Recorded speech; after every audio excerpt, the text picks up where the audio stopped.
Yeah, there's a lot packed into that. And I just want to kind of step back and think a little bit about both climate change and the current pandemic, because there's another issue that is affecting popular opinion about these scientific claims, and that is that we have a information space that is polluted by deliberate misinformation that has been placed there by actors with ulterior motives. So if you look, for instance, at climate change denialism, it's essentially all funded by the fossil fuel industry. Okay, and they're lying to people. Now, yes, it is true that coal miners, okay, have their own interests in opposing climate change action, because then they would lose all of their jobs. But if it was just a matter of jobs, it would be easy enough to construct alternative employment and all kinds of compensation for the remaining coal miners. Like it's you could just do regular kind of compromise deals and buy people out. But in fact, what's happened, at least in the United States, is that people have attached their identities to certain, basically to the consumption of fossil fuels. And then the issue is, if people have turned this into a kind of culture war, we have to figure out techniques for helping people see that their identities are not so threatened as we could imagine. And this is a place where I think the standard Rawlsian move of paring down discourse to a very spare vocabulary is probably not effective or a good idea. Instead, what we should do is help people see how their identities could even be enhanced. So maybe they're not so keen on hugging trees. Okay, that's not part of their cultural identity.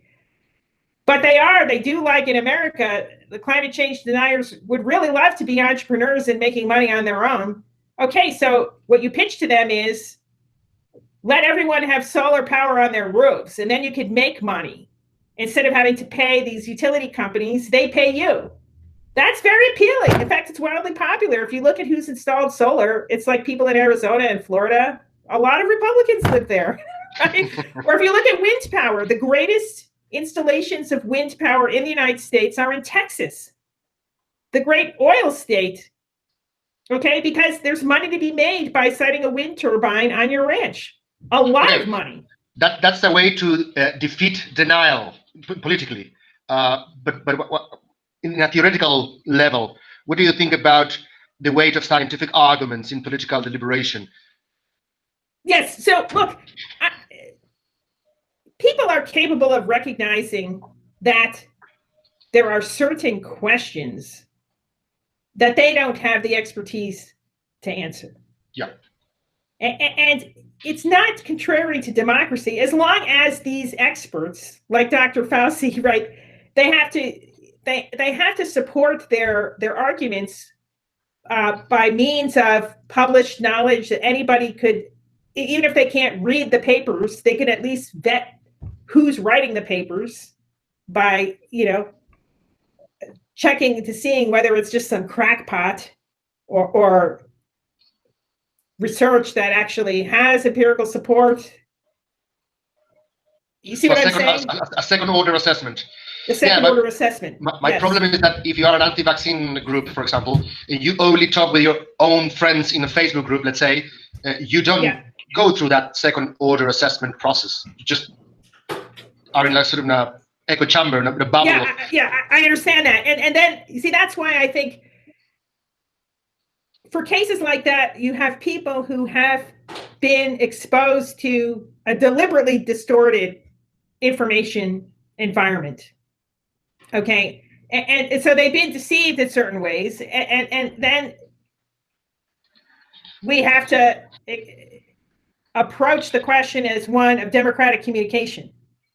Okay. That is, how can we address, because people have real concerns that these vaccines are really dangerous. Yeah. Okay. And that's not a crazy concern. They're sincere, but they're not beyond persuasion. And we have excellent examples of how that's worked.